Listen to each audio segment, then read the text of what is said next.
That's fine. Okay.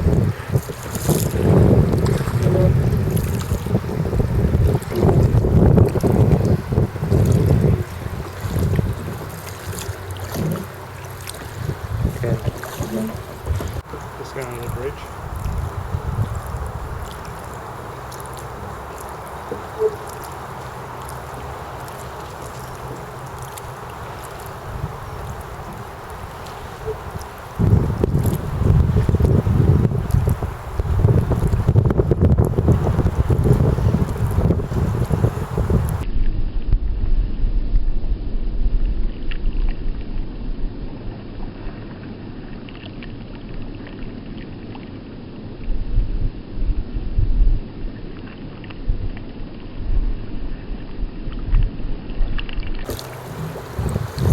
Using two hands.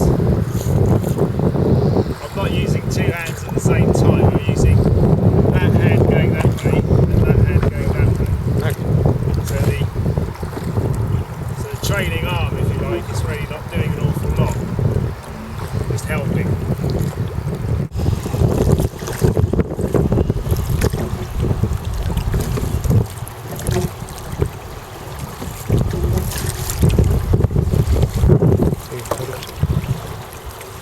You've got a short walk, you tend to have to sit down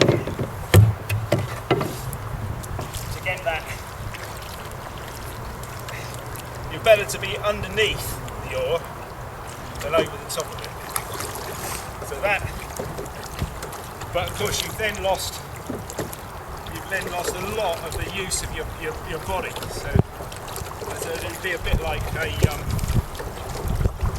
it's more difficult to stop the boat rocking, and you can't use your whole body weight to push it's all down to your arm now.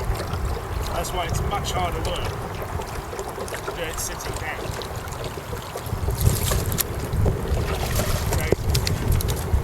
I never do it. This is quite a long oar, but this oar is fine, but it's not long enough for racing. You need at least another foot longer than this.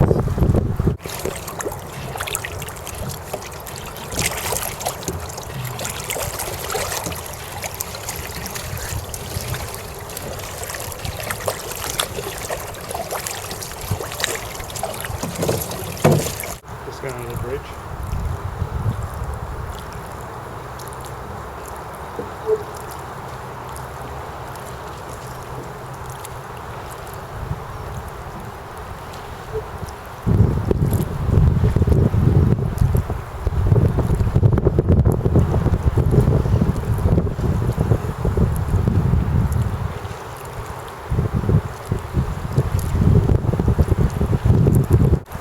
So if you're going for maximum speed, like you're racing, there's that little, you know, in rowing at the end of the stroke, you give it that little kind of snatch.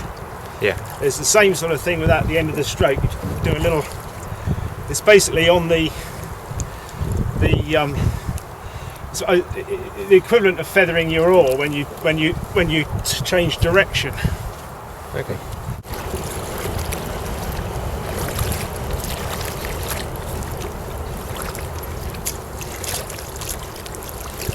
Obviously that's normally happening under the water. When I'm doing this, the boat's staying level. And you're doing that with your legs.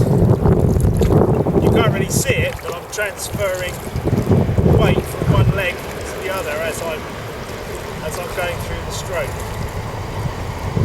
And also the angle that the oar goes through the water is quite steep. Okay, so it's actually going like that. It's not vertical, but it's not that far off. It's probably about 60 degrees. To give you the maximum power and thrust.